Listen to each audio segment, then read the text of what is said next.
Welcome to Today in the News here on Vanguard Live. My name is Ololade Adeomi. Let's get started. A flip into the newspapers. First, with the Vanguard newspaper, major headline on the Vanguard says 2027 Jonathan's camp, PDP top shots, wooing Peter Obi, ex-president, only Southerner that can beat Tinubu. Major headline can be found on page 5 of the Vanguard newspaper. Top banner says Speaker Abbas ADC, PDP bicker over Tinubu's responsible borrowing, 5% fuel consumption tax. TUC issues 14-day strike notice. Story can be found on page 9 of the Vanguard newspaper. Tinubu orders overhaul of military operations after Borno massacre. Lower banner, violations. Keyamo directs NCAA to start public shaming of airlines. Kwara APC chairman's wife, daughter kidnapped. Finally, federal government to Dangote, NUPENG, we shouldn't toy with oil sector, Pengasan, Petro others issue strike threat. Story can be found on page 8 of the Vanguard newspaper. Away from the Vanguard, straight into the Punch newspaper. Major headline on the Punch says 2027 North rallies voters as South tops pre-registration list. Osun, Lagos, Ogun leaders online pre-registration hits 3.5 million. 288,614 complete physical exercises. Northern governors, parties, groups unveil campaigns to close widening regional voters gap. Story can be found on page 2 of the Punch newspaper. Top banner, JAMB uncovers over 6,000 AI biometric malpractices. NUPENG shuts depot as federal government Dangote talks drag. Union government, others hold high stakes meeting in Abuja. Pengasan, NATO back NUPENG. Compensation role may stall 712 billion naira Lagos airport revamp, says Kiyamo. Lower banner, OPS rejects 5% fuel surcharge. TUC threatens strike. And lastly, Kaduna violence, El-Rufai ADC leader shun police invitation. Away from the Punch, straight into the Nation newspaper. A major headline on the Nation says Edun soaring revenue, quoting debt raise economics profile. Top banner says Okpebolo employs 1,000 cleaners, outsourcing of job ends. Quote to year Oshu cancels funds application September 22. EFCC agrees to G-Moto CEO over 5.7 billion naira contract fund. Away from the Nation, straight into the Guardian newspaper. Major headline on the Guardian says Al Japa vandals, investor fatigue, keep telecom services below par. Top banner says JAMB uncovers 4,251 cases of biometric fraud in 2025 UTME. Zoning debate, blackmail to weaken opposition parties, says Momodum. CVR, over 3.5 million Nigerians pre-register in 3 weeks, says INEC. Lower banner, TUC Pengasan backs NUPENG's protest as federal government seeks truce. Showore kicks as DSS gives ultimatum to retract false, malicious anti-Tinubu tweet. And lastly, Oshu challenges transfer of local council funds case to Abuja. That's all we have on the front page of the newspapers today. Joining us for a quick analysis will be Mr. Dayo Akintobi. Stay tuned. Welcome back. If you're just joining me, this is Today in the News here on Vanguard Live. My name is Ololade Adeomi. Joining me in the studio today is Mr. Dayo Akintobi, publisher Ikajajir today, Ilupejo today, and Lekki today. Good morning, sir. Good morning, Ololade. It's a wet morning today. Really wet, really rainy, and the gridlock. Yes, indeed. Let's not even go there.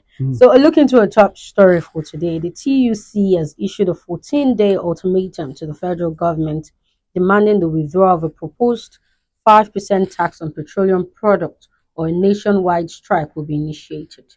The TUC president, Festus Oshifo, denounces the proposal as economic wickedness, warning that it will worsen the already dire economic conditions affecting Nigeria.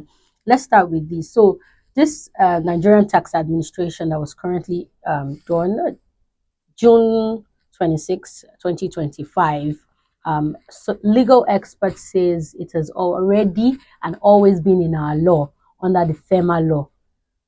over 2 decades ago. That's 2007, if I'm not mistaken. So why now? Why is it being introduced or enforced now? Since it wasn't enforced then, why now? Well, that's the interesting thing is that, yes, apparently since 2007, this law has been on the books that a 5% tax should be charged on refined products like diesel and petrol. And it's never been implemented. So the government is saying, as part of its tax reform that is going to come on board in January, they've looked back at that law and I guess incorporated it into the new tax regime. However, they put a caveat on it and said they're not saying from January 1 that 5% will start to be charged. And what they're simply saying is that since it's on the books as a law already, they've brought it forward into the new tax law that was passed that will come into existence in January 2026. However, they're also saying that it is at the purview of the Minister of Finance to activate that 5% and that he will only activate it when he sees that the circumstances can cope with it. That he has the wherewithal to still continue to defy it if he believes the prevailing economic conditions cannot justify it. In other words, he's saying the man in the street or the working class person in Nigeria should not be afraid of this thing because they won't begin to implement it until we can afford to pay it. But the argument on the other side of the coin is that we're already undergoing a lot of economic hardship. Any additional taxes, no matter when it's implemented, will add a greater burden. What the people need now is lesser burden, things that will lighten the load we carry, not things that will add to it. So whenever he chooses to implement it, whenever, bottom line is it's going to be an added cost. And of course, there's a knock-on effect that if fuel price goes up, transportation costs will go up, which means food prices will go up. Yeah. We're already battling inflation. And the current administration has been beating its chest that they've managed to tame inflation. Not that prices have gone back to where they should be, but that inflation is not galloping at the level it used to gallop. That now they've tamed it to where the prices are stable. Still high, but not increasing as high or as fast as it used to. So the argument now is you now introduce this 5% tax. Whenever you implement it, what you're doing is you are reversing the gains. Essentially because it will, all those inflation that you stopped from increasing will start increasing again. Now, subsidy removal. The basis for this 5% tax, they say, is for road repair and infrastructure. That was when it was passed in 2007. That's why he said it's FEMA law. FEMA is Federal Emergency Road Management Agency. Exactly. Their purview is management of federal roads. So this 5% is supposed to go for maintenance of roads. And this administration is spinning it that if we fix your roads and make your roads better, it leads to a better economy because you can travel faster, less stress, less accidents, you're more productive, so the economy will grow. But that's a disingenuous argument because remember, the subsidy was removed and the money was supposed to do the same purpose, infrastructure, roads. That's all we heard. The gains on subsidy removal will be used for infrastructural development. So why can't that subsidy money be used to serve that purpose that this 5% tax is supposed to serve? So it seems to be just another additional. This government has shown a tendency to always like to generate revenue from taxation. This government has always had the idea that Nigerians are not being taxed enough. And to tell you the truth, in industrialized economies, the governments derive the bulk of their revenue from taxation. But we are not set up that way because we have a national resource that is brought out of the ground that belongs to all of us. And the money that comes from that is what funds government. And so that's where we get tax relief from, is the fact that government is generating its revenue already from something that belongs to all of us. So we are paying tax from our share of the oil that's been brought out of the ground. Do you understand? So that's why it seems to be inequitable or unfair to keep piling up more and more taxes. There's telecom taxes, there's excise taxes, there's import duty, there's VAT, there's pay as you earn, there's all kinds of taxes, there's land use charge, there's tenement rate tax, there's death tax. The one that shocked me the most was Personal income tax. I lost a parent recently and was standing to get some property, and the government was first one to put his hand up and say 30%. you have to pay 30 something percent inheritance tax before we can give you this your father's house and put it in your name. You have to pay tax. And you know already the way the economy has gone and the naira, the value, property values have skyrocketed, especially in Lagos. So before you can inherit that thing, you owe government several hundreds of thousands, if not millions, that you have to pay upfront before they can transfer the property to your name. So look at all these taxes. You know, they're just crushing us. And the purpose of this tax reform was supposed to bring tax relief, simplify the process, eliminate double, triple, quadruple taxation. But on the one hand, they are taking it away in some places, they are adding it back in other places. So it's a conundrum, really. The TUC calls the tax economic wickedness. Do you agree with this statement, this characterization? It stands to actually gain or lose? It would be economic wickedness if it were implemented today. But government is giving a caveat and saying, we are not implementing it now. The law, the enabling law, empower the Minister of Finance to choose when to implement it. That all they are doing is incorporating it into, because they overhaul all our tax laws. So since this was a part of former law, but it's a tax, they've taken it out and incorporated it into the new tax law that's coming in January. So they're saying even though it is in there, they are not starting it now, that they will wait until they see that the economic headwinds are favorable. Then the minister will activate it at that point in time. So there is no cause for alarm. But my question is, and the question, when will the economic winds be favorable? Will we ever go back to a time when petrol was 150 or 200 naira? 60 naira. 60 naira. That's when we can say it's favorable. As long as it's more than 60 naira, it's not favorable. So probably what they consider to be favorable is instead of 900, when it goes to 500, they'll say, oh, it has reduced by half and you're paying much less. But that half it has reduced by is still times 10 what we were paying for it when it was economically favorable. So the fear, and this is why TUC is saying we won't agree and we're going to protest, and if necessary we'll ground the country to a halt, is that people cannot see the way forward to where we will ever get back to an economic circumstance where everybody is comfortable, can afford 3 square meals a day, when we were 15, 20 years ago, when the economy was booming, when, price of fuel was low, exchange rate to dollar was below 400, food, a bag of rice was 18, 19,000, in those days when the economic indices were more favorable to a good quality of life. People can see their way forward to when we will ever get to that point, and they believe that as soon as we mark some gains, some minor gains, they'll sneak this 5% tax in, and at that point, things will skyrocket again. So that's what the TUC is fighting against. So do you think the TUC is doing the right thing by declaring the 14-day ultimatum? Well, generally you don't threaten government, but the only way you really to get government's attention is basically to call them out like this. And this government has actually shown that it has a listening ear. There have been 1 or 2 taxes it has proposed that basically rubbed the public the wrong way, and they repealed it. I can't really remember which, but I know in the not too distant past there was a tax that was proposed, and the outcry was so much that President Tinubu said, no, stop it, let it go, don't do it, and they backed away. So it's a listening government. It seems to measure the temper of the people before it enacts certain things.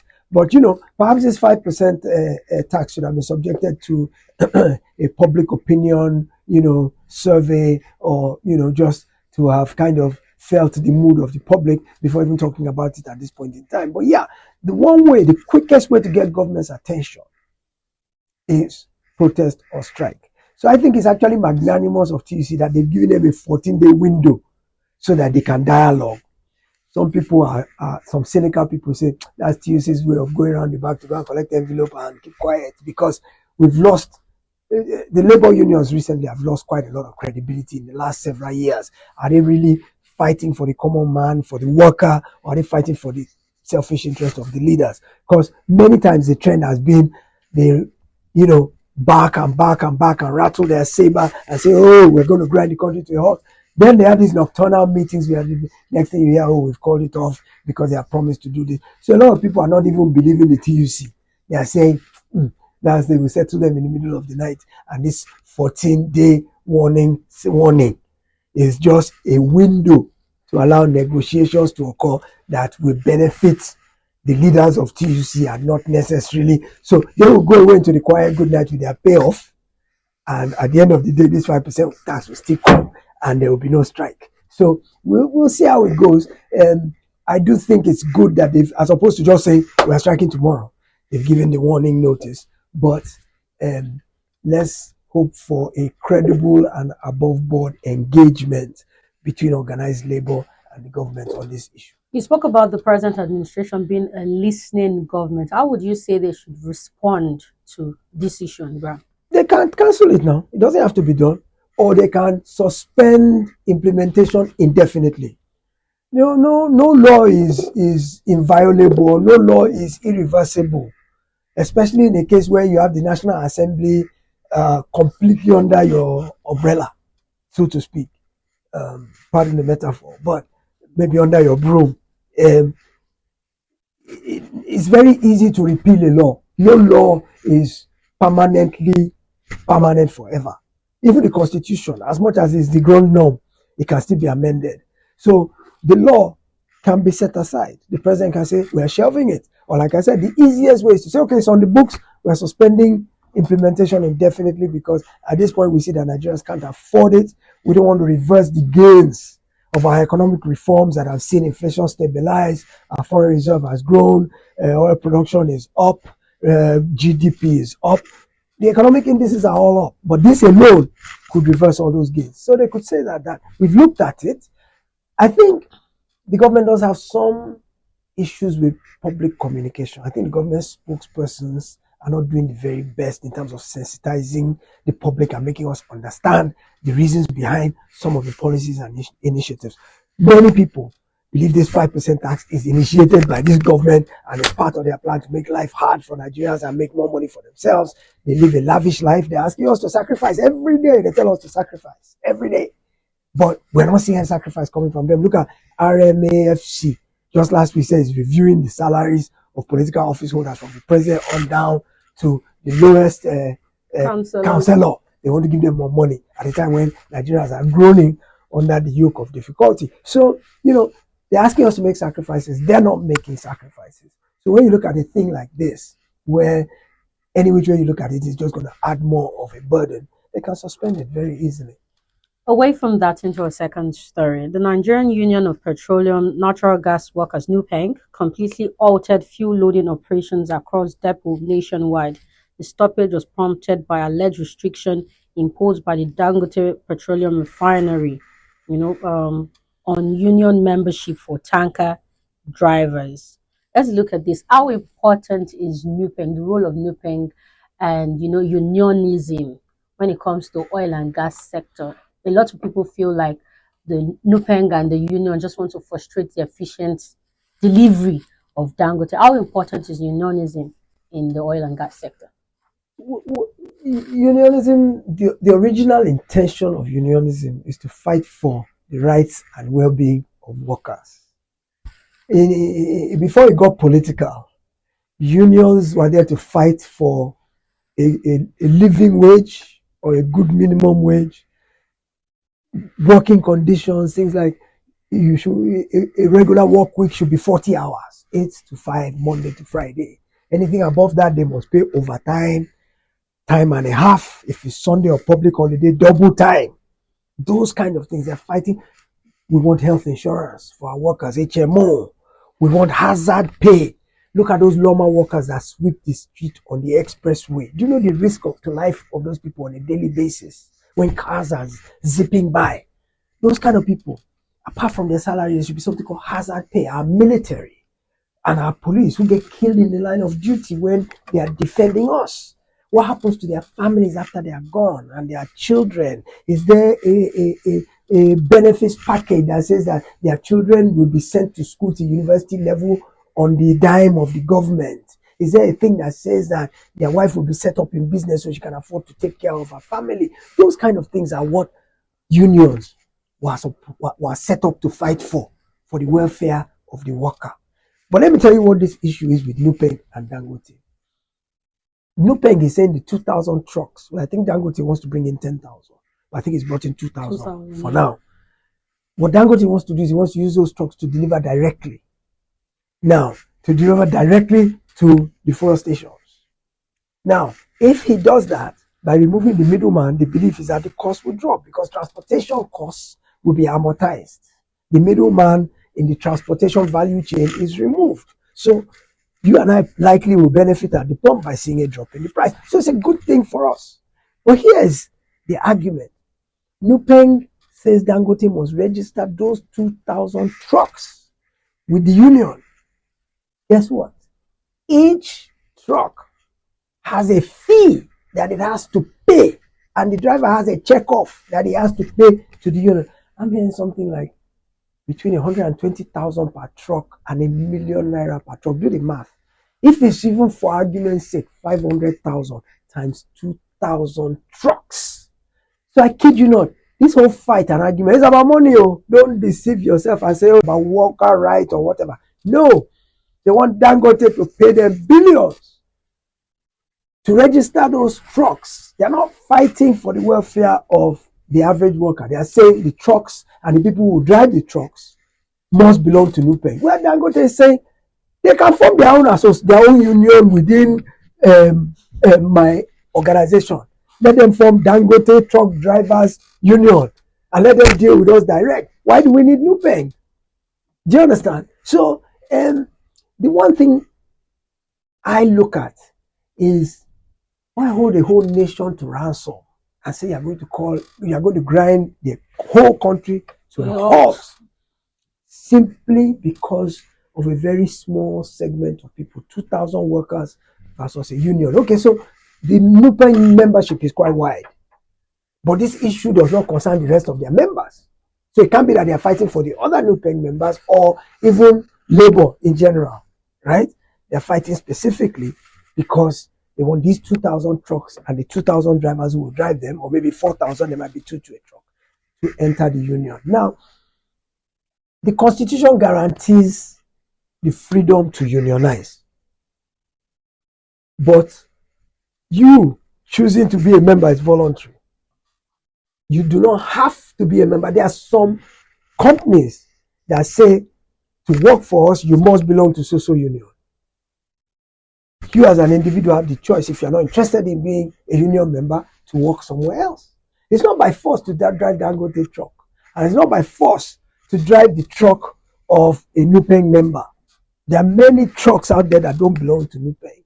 So what I'm saying is, the country should not be held to ransom because of the interests of a very narrow minority. They will now shut down the country. One day of strike, no work, no fuel, no economic activity, it costs billions. And remember, they have an informal economy where the larger majority are daily paid people who, if they don't go out to earn their daily bread, they will go hungry that night. So why should those people, simply because there is a union issue that is not critical to the well-being of the overwhelming majority of Nigeria, why should that grind the country to a halt? That's the part I don't agree with. I think that Dangote, as a private businessman, has the right to organize his business the way he chooses. I don't think the Constitution compels him to create a union for his workers. I don't think the Constitution compels him for his truck to belong to NUPENG. I don't think so. I think that as a businessman who probably borrowed huge sums of money to set up that refinery and is looking at what are the most economically viable ways to repay my loan and make some profit. We live in a capitalistic society. We are not practicing socialism or communism. If you want guaranteed welfare, whereby you are guaranteed a job, you are guaranteed a home, you are guaranteed this, guaranteed that, then let's not kid ourselves and let's go to socialism or communism. As long as we are practicing capitalism, right, where we run free markets, liberal economies, right, you cannot now start forcing businesses who borrowed money at very high competitive rates and who are creating employment, increasing our GDP, doing social corporate responsibility, doing all kinds of things. You cannot now compel them to do something that might be deleterious to their bottom line. They have shareholders who invested money. because they are looking to make a profit as well. So, NUPENG trying to force Dangote into a situation that he sees is not economically viable for him, I think it's blackmail. They are trying to blackmail him and he's standing against them. They had a meeting last night. What the outcome of the meeting is, I'm not sure. I'm hearing on the one hand that Dangote is saying that, okay, perhaps his members can join NUPENG, but maybe, what did he say? The association wants to create an association for For his own workers. Yes, I heard that too. And that's well within his rights. Well within his rights. So how would we assess the federal government's intervention in this matter so far? Has it been sufficient enough? Should they have done better or done something before it got to this strike that we're in right now? Well, I heard the Minister of Labour yesterday or the other day saying that, that he has called a meeting of all the interested parties and he will midwife that meeting and is assuring Nigerians that they will get to a resolution of some sort. But our way in Nigeria, is pretty much reactive. We don't look at things ahead and begin to act ahead of time to head off crisis. It's when crisis occurs that we start running helter skelter. They call it fire brigade approach in this country. What could they have done ahead? I think we saw this brewing, and government could have intervened much earlier as opposed to waiting for it to get to a head, to where both sides are now intractable and threats of a strike loom and threats of Dangote saying he's not cooperating with them. The government could have intervened much earlier, but at least they are talking now.